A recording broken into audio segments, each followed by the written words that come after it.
what could happen if, let's say, what strand is this? Leading strand. This strand is the leading strand, where there is a primer and it is removed. That is a leading strand, right? Yes, sir. Because there is continuous synthesis. What could happen if the telomere is on the other end? So while this replication is happening, there is one activity called 5' to 3' exonuclease. One of you mentioned that. So what happens? So once this leading strand synthesis is happening, during that time, 5' to 3' resection is happening. I mean, there is a gap. Is that clear or not clear? Yes, sir. Clear. So there are two ways how telomere shortening could happen. One is 5' to 3' exonuclease activity. So let's say 5', if this is 5', this is 3'. So this 5' to 3', the exonuclease activity, it will start degrading this 5' end. When this synthesis is happening of this strand, during this time, if there is, single-stranded DNA, 5' to 3', then this 5' to 3' exonuclease, it will start degrading. So what will happen?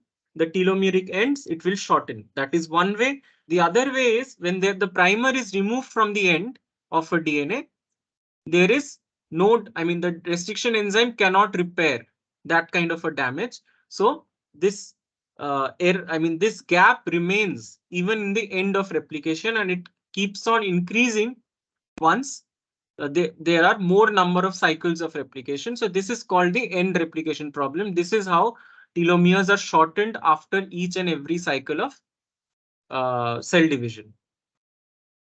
Clear? Yes, sir. Okay. So anything about restriction enzymes? What are they? Molecular scissors. Right. What do they do? They they cut double-stranded DNA at specific sites called restriction sites. Yeah. So If it is actually a type 2 restriction enzyme, because type 1 they cut at 1000 base pairs downstream of the recognition site. Right. So since we are considering a type 2 restriction enzyme, then it's cutting at the recognition site only. Type 2 also has a lot of subdivisions, so we are not getting into that. But anyway, a restriction enzyme, it mainly contains two domains. One is the recognition domain. Second is the cleavage domain. So the recognition domain, it recognizes the DNA sequence. The cleavage domain, it will cleave the restriction.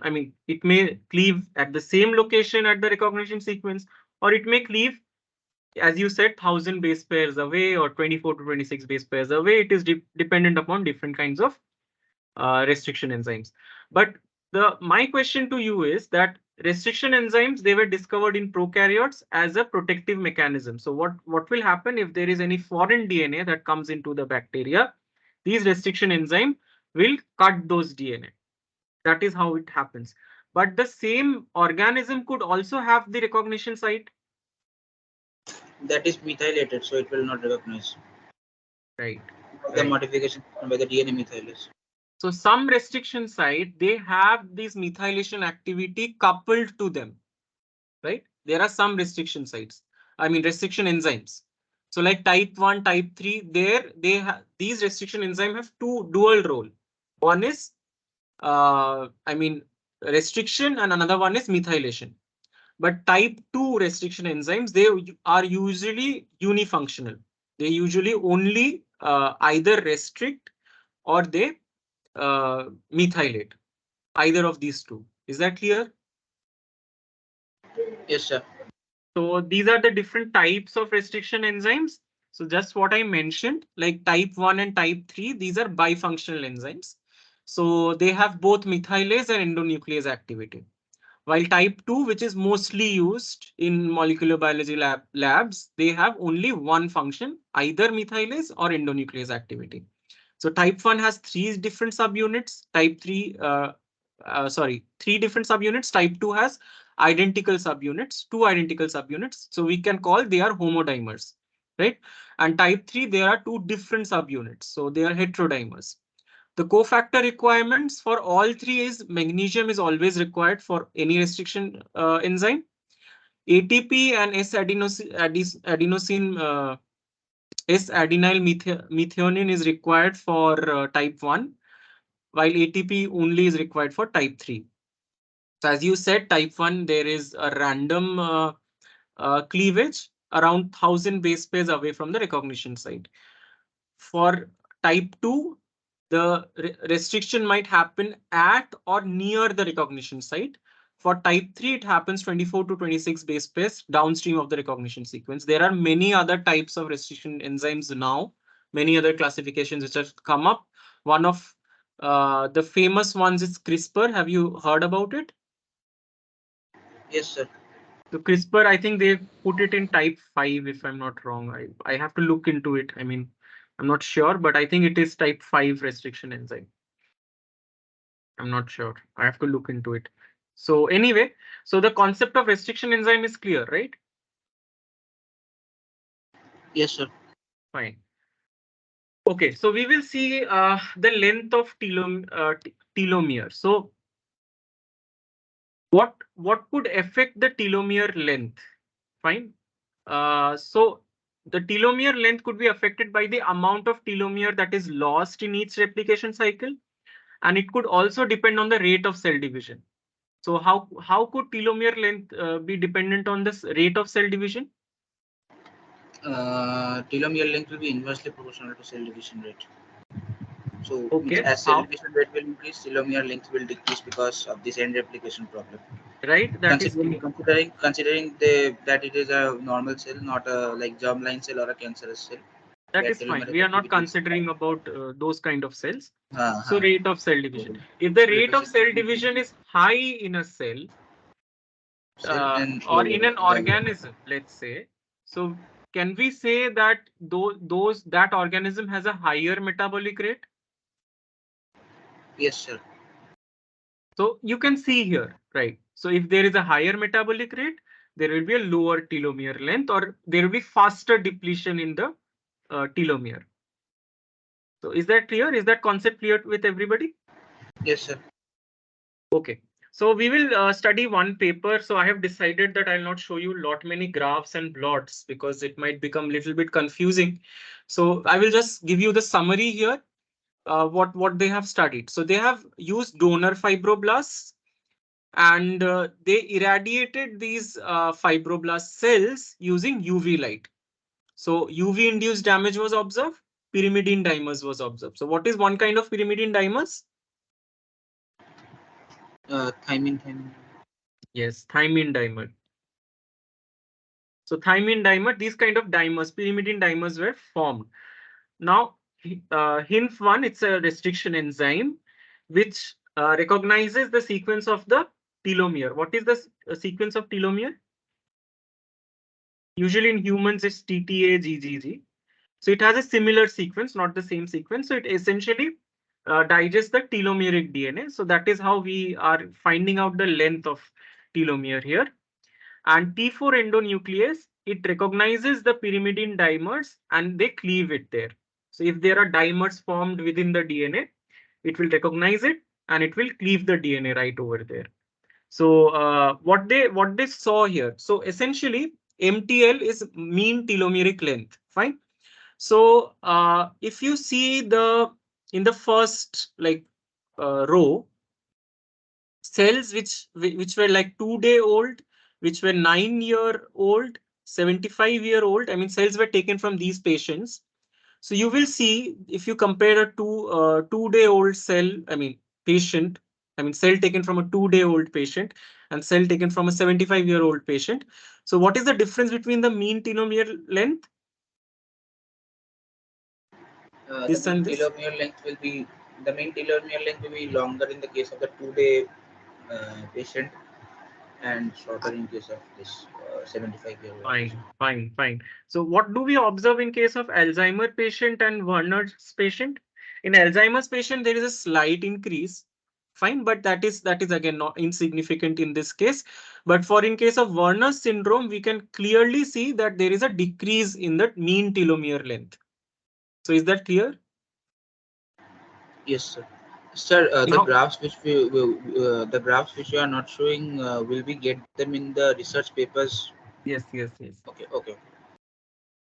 So it essentially contains this data is actually given there. So I mean, Yes, sir. there is a blot. Understood. So when you are doing this kind of digestion and you are doing southern blot, so you have seen when deletion happens, there are many fragments which come up in a southern blot. Yes, You sir. remember that? So similar kind of blot is there. Okay, sir. So when the telomere is shortened. So now when UV is given, UV radiation, time of UV radiation, and the this is the constant voltage. I mean, it's not voltage, it's energy. Sorry, constant energy is given, and the time is increased. So what we see, the telomere length is decreasing, right? Yes, sir. So can I say that UV induced damage has an effect on the telomeres? Yes, sir. The right hand table also shows the same thing. So you will see when I'm increasing the UV energy, and what do I observe? The concentration of pyrimidine dimers, it increases, right? And the telomere length, it decreases. Is that clear? Yes, sir. Is everybody following? May I see a raise of hand if it is clear to Sir, everybody? that means can I write that means the time of UV irradiation is inversely proportional to telomere length. Yes, you can say that. Yes, yes. So there are two things. You can like give UV rays for a longer period of time, or you can give harsher UV rays. Uh, you can increment them. You can increase the energy of UV rays, and that will also cause incremental damage. So both have been shown here.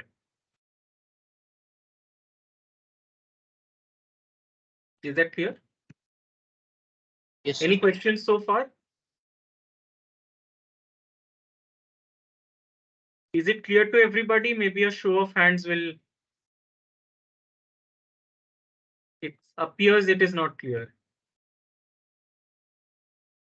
It's clear to you, Antik, I know. Okay. Sir, can you explain what happens in case of Alzheimer's disease once again?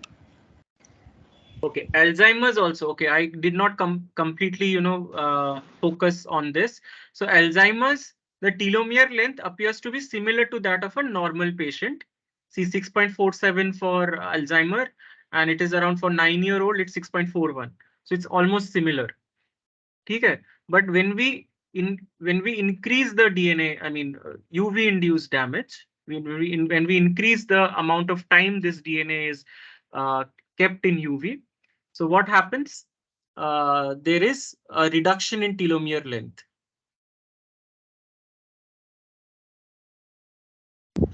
Okay, thank you, sir. Anything else you wanted to discuss about? You can say why Alzheimer's and Werner's patient were taken. Yes, sir. Means is are these two neurodegenerative disorders somewhat related to this reduction in telomere length? They are related to aging. Alzheimer's happens in Aging, aged patients. aged Aged patients. patients. Alzheimer's, Parkinson's, most of the neurodegenerative Neurodegenerative disorders, aged they patients. they happen at an age. Even for Werner's syndrome, it also has a cognitive disability associated with it. So there also we see this kind of syndromes coming up at a later age. So they wanted to Sir, see. one thing that see the main problem is with respect to these neurodegenerative disorders. The main problem is with the neurons, like the neuron signaling and all memory things, memory functions and all. We So, will but we will. these Hmm? nerve cells, but these nerve cells, they actually do not divide or replicate their DNA. They are like constant differentiated specialized cells which are there for neuron transport. I sorry, signal transport. or signal transduction, whatever you might say. So how it is related to the shortening of the telomere length means they are actually, how can telomeres get shortened, because DNA never replicates in a specialized nerve You are cell, right. right? You are right, Antik. I will answer this question right in this, in this session only. So please wait a little bit. We will come to Okay, that sir. part. Okay, sir. Okay, sir. Okay. Let's go to this particular graph. So what you see here, there are two graphs. So they show the first graph here on the left hand side. They show the repair efficiency of different, locations of the chromosome. Fine. So this circle is the DHFR gene, which is a housekeeping gene. You know what is a housekeeping gene? Housekeeping genes are constitutively expressed. They're always expressed in a cell. So if you knock out these housekeeping genes, then they are always fatal. They are very important for cells, survival. Sir, full form of DHFR? Dihydro, I have to see once. Wait, let me have a look. I had it somewhere. Wait. Dihydrofolate reductase. Okay, sir. So there are many other housekeeping genes, like let's say GAPDH is there. Then we have 18S. These kind of things. These are also housekeeping genes. They have studied this housekeeping gene. So the status of repair of a housekeeping gene, or let's say DHFR, is the highest.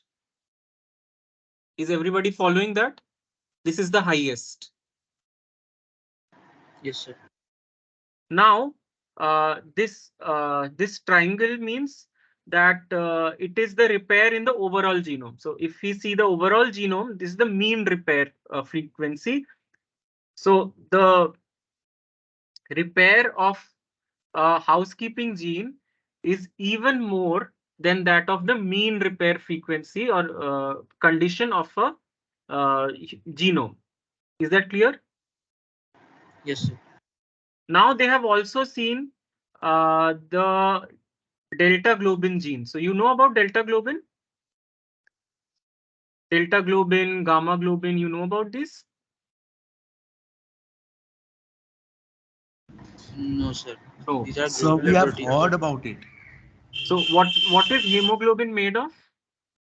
Hemoglobin is They are made up the of like the protein. tetra dimer, like tetra heterodimer of alpha and beta chains, alpha globin and beta Alpha globin. globin and beta globin, right? So delta globin and delta globin and gamma globin. These are when you when an human is in their fetal stage, so their uh, blood is little bit different. In that case, these genes are expressed. So you know the partial oxygen pressure in case of when there is transfer of oxygen from the maternal placenta to the fetus, it is different from that of what happens in our lungs. So at Yes. that time, these genes are active when you are in your you're in your fetus, right? But once you become an adult, these genes have no function. Okay, sir. So when you see this kind of a gene which has no function, then their repair is also lower. Fine, it makes sense. Is that Yes, clear? sir. But what happens to the extent of telomeric repair? This one is telomeric repair. It is one of the lowest of all these what we have studied. So whether we study housekeeping gene, whether we see the mean repair efficiency of the entire genome, whether we see a non-functional gene, that is also the non-functional gene is also repaired better than that of a telomere. Is that clear? Yes, sir. This graph also shows the same thing, that what happens when there is a UV induced pyrimidine dimers which is produced in telomeres, that damage is repaired in the best way in case of young patients and adolescent patients. And in this case of Alzheimer, this is an outlier, I guess. This has come up at the top, but I mean, in case of Alzheimer's, we will not look into it as such. But at least in case of Werner syndrome, we will see that their telomeric repair is very low compared to that of a young, healthy patient. Clear? Yes, sir. Okay. So what are the conclusions? Telomeres are shorter in fibroblasts from old donors compared to fibroblasts from a young donor. That is clear. Because their DNA repair is, I mean, the telomere repair is low, is having a lower efficiency, right? UV-induced pyrimidine dimers are repaired less efficiently in telomeric regions compared to coding regions. This is also which we saw this, right? And older donor cells, they have lower telomeric repair. So these are the conclusions from this study. Any questions so far? Sir, first conclusion and explanation diagram. Telomeres are shorter in the fibroblasts from older donors compared to that of younger donors. That we saw even in the table, no? If we take a cell from a 75-year-old patient, the telomeres are shorter, aren't Yes, they? sir. So that is the first conclusion. Okay. Anything else? Sir, Any if questions? K means if telomeres are shorter, then repair also this happen. Because of faulty DNA damage repair, this happens. So anyway, we'll come to that slide also. Then we will see mild hyperoxia shortens telomeres and inhibits proliferation of fibroblasts. What is hyperoxia? What is hypoxia? Hypoxia is like deficiency of oxygen in the blood, and What is hyperoxia is hyperoxia? the opposite thing. Excess of oxygen in the blood. So have you ever heard about oxygen toxicity? Not Yes. really. So too much of oxygen is also not good. So we'll see that only even in these cell lines. So this is the population doubling on the x-axis. This is the proliferation rate. A normal cell, what is given in the dashed line, this is in case of a normal cell. So it will have this kind of a, I mean, graph. You can see here, this will around 45 population doublings. It will, I mean, there will be no cell division. But if there is hyperoxia or hyperoxic condition, then the decline is much faster, much earlier. Clear? Sir, when can a person be exposed to hyperoxic conditions? Like, how can one person develop this? Means, what can be the conditions? Hypoxia is all right. Like, we go to a much higher altitude where oxygen concentration is low, for which hypoxia might occur. But what is the case for See, hyperoxia? hyperoxia as such, it does not, it cannot happen in a normal situation because why? Because our air has 3/4 amount of nitrogen, right? So there is Yes, sir. less amount of oxygen, more amount of nitrogen. That is important for us. So we have evolved to be surviving in this kind of situation. So if you have, let's even when you are taking, oxygen from, let's say, their oxygen cylinders, then also the pressure is controlled. You are not, given like the pressure is controlled in such a way that your condition of, I mean, the oxygen, like partial oxygen levels will remain similar. But if you remain in such a situation where you're consuming 100% oxygen, which never happens, then this kind of effect will come up. But such situations could be created in a laboratory setting. Okay, sir. In a cell line, you can do that. I mean, these studies are in cell lines, not even in mice or something like that. Yes, sir. Right? So here they have taken the telomeric region fragment. They have taken their length. So this is in case of the normal condition. This is in case of the hyperoxic condition. So what you see, these dotted lines, they are called 95% confidence intervals. You've read about it. You know something about this. No, sir. What is So confidence? 95. So this is a statistical value. So essentially, let's say if your value is like this is your trend line. y is equal to mx plus c, that is exactly what your, I mean, it will follow. So there will be some standard deviation in each of the points that you will have in this uh, plot, right? That is clear. Yes, sir. So you plot a 95% confidence interval. So that is statistically.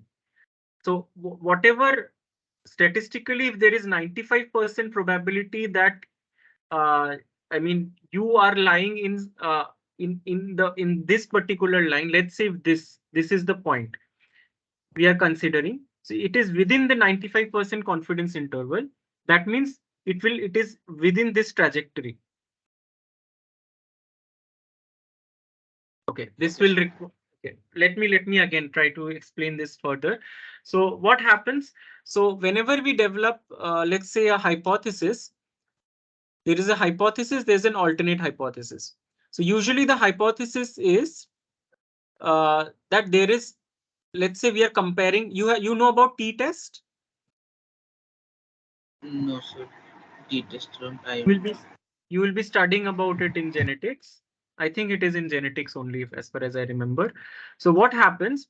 So you, if you want to see difference of I mean a single parameters, if you are seeing, let's say the telomere length, for example, you're trying to see the difference in case of I mean normal oxygen concentration, and in case of uh, hyperoxia. Fine, clear?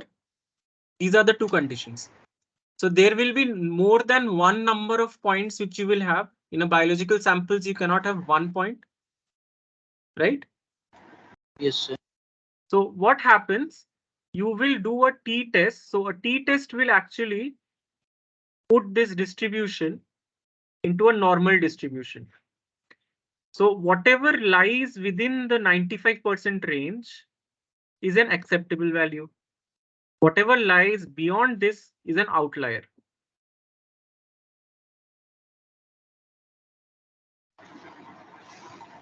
Normal distribution you must have studied. Supergeni, sir. Actageni, one thing, only one thing. Suppose, uh, means T-test is basically used for testing that. Means what is the basic utility of T-test? So when you are comparing to any difference, okay. So I am telling that the telomere length is decreasing in case of Yes, hyperoxia. sir. I am telling you that. But the thing is, people will ask, it could be due to chance alone, because chance alone matlab I am comparing two patients. One patient, I mean two cell lines.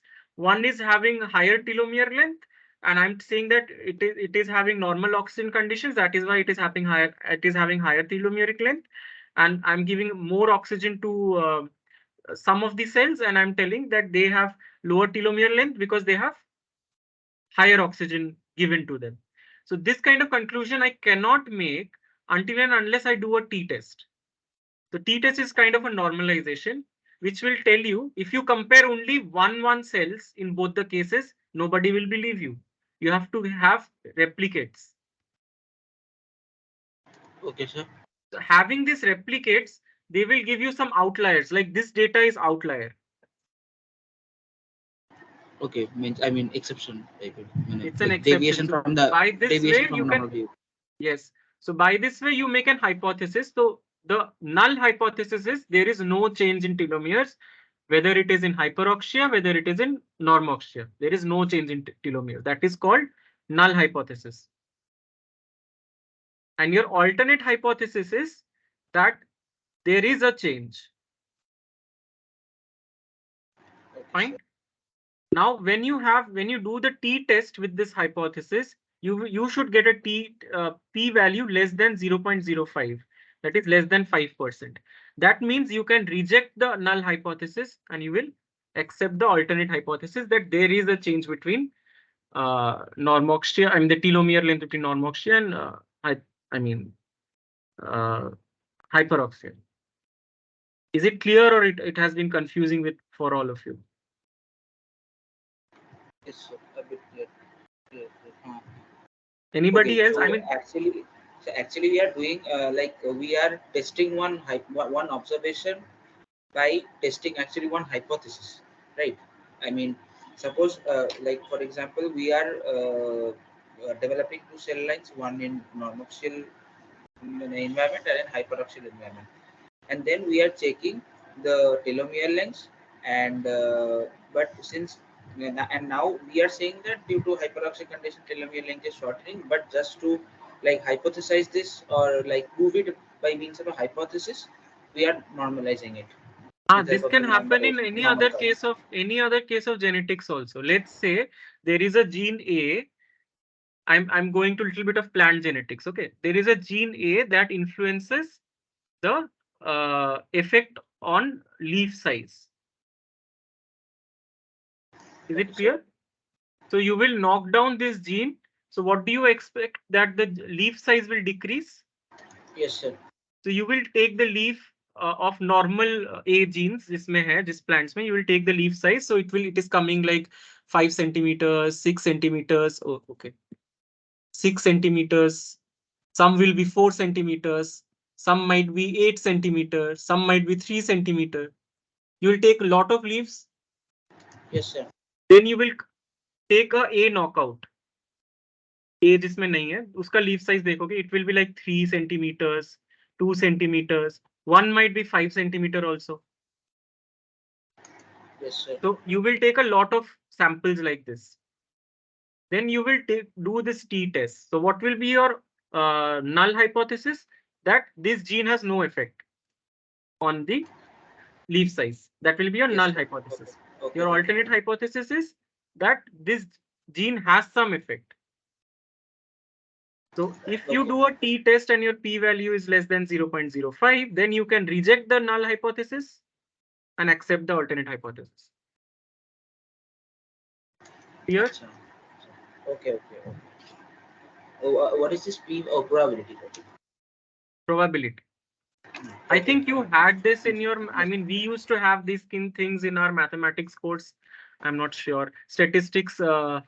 Yes, sir. We had them like normal Yes, distribution, sir. Poisson So distribution, we had that. those things. We had them, but So like just we need to you were dedicate a not bit time sure to ki it. biology, why would we require this in biology?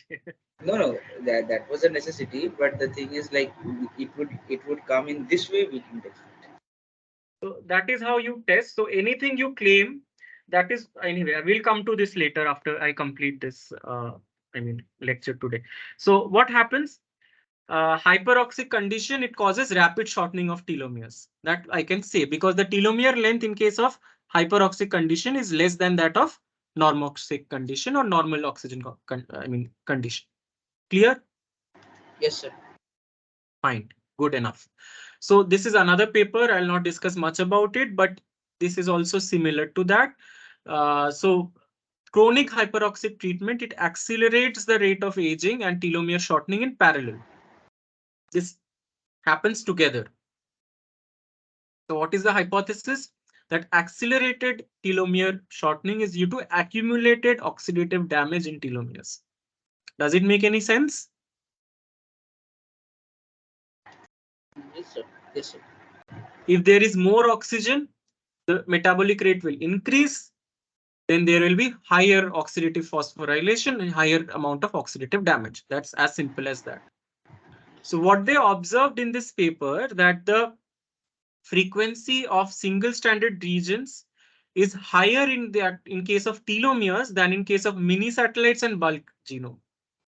So what are mini satellites? These are some repeat regions present in the DNA. So in the chromosome essentially. So the frequency of single stranded regions, they are higher in case of telomeres. That is one thing they observed. Another thing that they observed was that DNA damage due to hydrogen peroxide, which is a reactive oxygen species, let me remind you, is repaired within 24 hours in case of mini satellites and bulk genome. But 50% of hydrogen peroxide induced damage was unrepaired for 19 days in telomeres. So what do we see here? That the rate of DNA damage repair is much lower in case of telomeres. Is that clear? Sir, is there any reason that the DNA damage uh, the DNA damage repair system for telomeres is like where the efficacy is lower as compared to other mini satellites. About so is there any reason? We have Can discussed there be about any it. reason?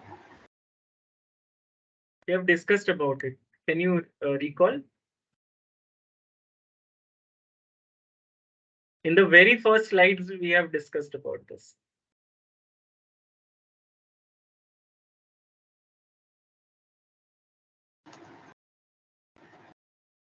Wait. Telomere length. Go through the That slides if you have the slides rate of ready. cell division. Rate of cell division thing. We discussed about shelterin. Yes, sir. The Oh, shelterins are proteins which prevent DNA repair machinery to access the telomeres. Yes, sir. You remember the shelterins are involved. Yes, sir. So shelterins are a complex of proteins. These are nucleoproteins. So they are bound to the telomeric regions and they prevent DNA repair machinery to access this telomeric regions. Now let me tell you what would happen if shelterins are not present. So if this is, I have already discussed about this once, but I'll discuss it again. So if this is one telomeric region of a chromosome, this is another telomeric region of a chromosome, fine. So what happens if shelterins are not present? What could happen? End-to-end ligation with it. There could be that two chromosomes are joined together. So we want to prevent that. That's why shelterins are there. Shelterins. Okay. Understood. So telomere shortening. So we can say telomere shortening contributes to aging. Yes, sir.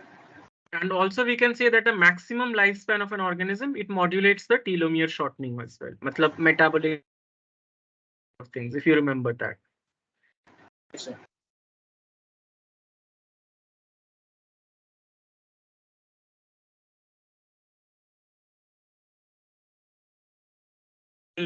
Let's say the coding region. So that there is a DNA damage repair signaling which is happening, which will cause this DNA damage to be repaired, and it has no effect further. But in case of telomere, there is a persistent DNA damage repair signaling. But DNA repair doesn't happen. Damage repair does not happen, but the signaling is persistent. It keeps, there is a constant signal. So what happens if there is a constant signal of DNA damage repair? The cell might undergo, it may get into senescence. Is that clear? Yes, sir. Or it could also lead to altered stemness and differentiation. This happens in case of what kind of cells? Altered. What it is written? Stemness and Stemness. differentiation.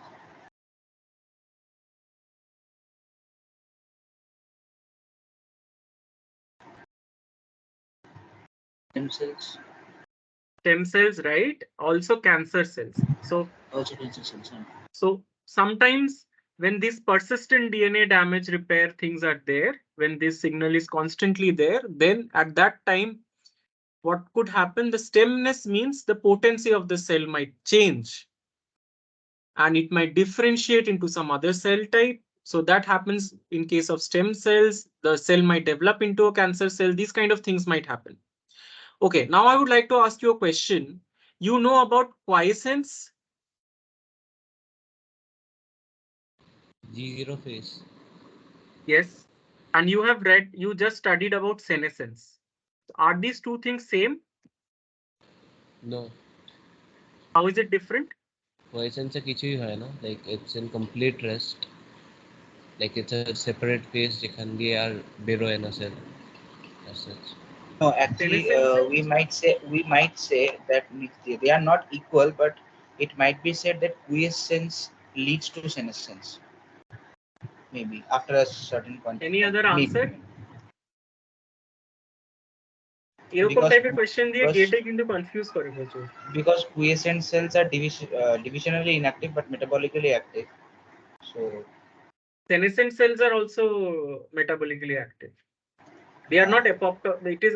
It is not dying right away. it will take time to die, but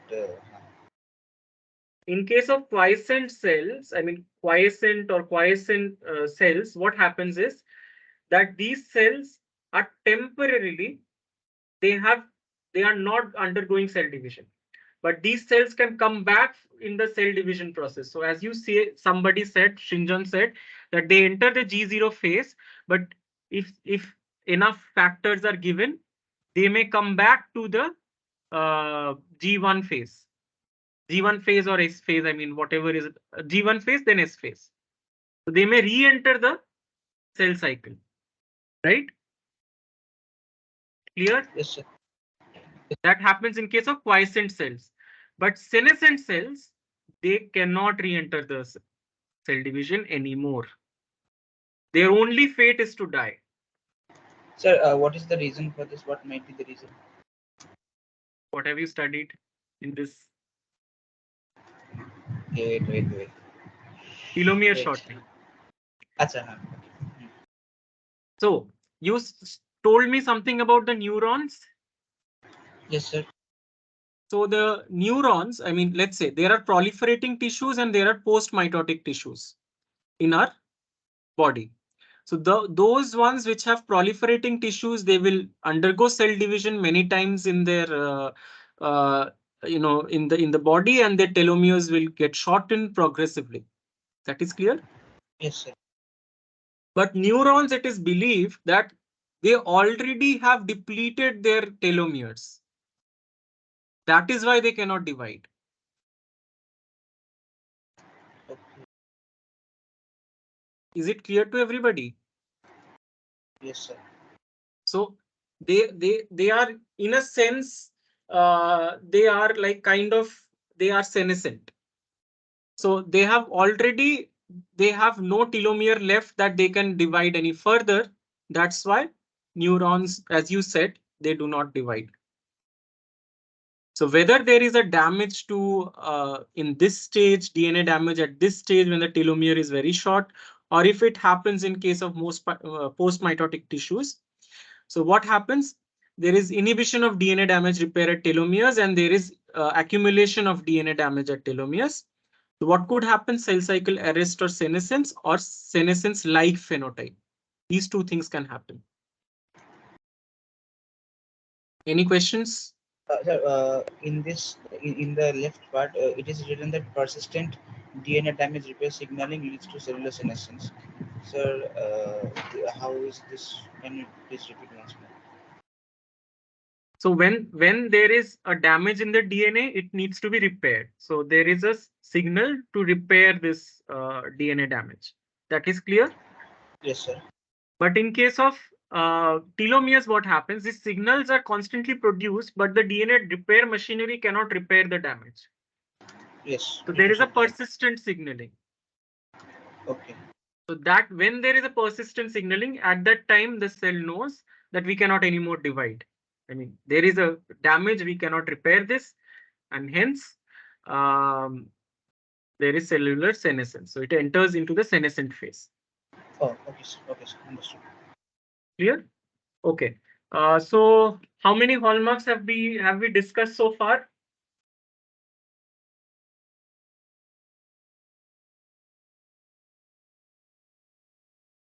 We talked about genomic instability. Yes, sir. We Genomic did talk instability, telomere attrition, epigenetic alteration, epigenetics then will be in the next class. mitochondrial dysfunction, then cellular senescence, and stem cell exhaustion. Stem cell exhaustion is still left. No. It is still there. We'll talk about this. So around, we have touched around 4 hallmarks already. Even deregulated nutrient sensing, we have seen defects in the oxidative phosphorylation. How lactate, I mean pyruvate is fed to lactate cycle instead of a normal TCA cycle. We have seen that as well, right? Yes, sir. Somewhat we have seen, and also in the next class we'll see, next session we'll see how calorie restriction. You must have heard about intermittent fasting. It's a very popular term nowadays. You know what is an intermittent fasting? No, sir. So You fasting so that the cancer cells of stomach dies. what cells? Cancer cells of stomach dies. Like I heard something like this. No, not for cancer. It is usually, for healthy aging. This is what it Okay. is done. So it is said that if you have an intermittent fasting diet, then you will have even keto diet, ketogenic diets. They are supposed to have, you know, uh, reverse effect on aging. So we'll discuss a little bit on that. That being said, I already received, as I already said, that some complaints I have received that this course is very, very difficult. It's going too difficult for all of you. Before that, I like to just stop the recording. I'll take the feedback now. So, how many of you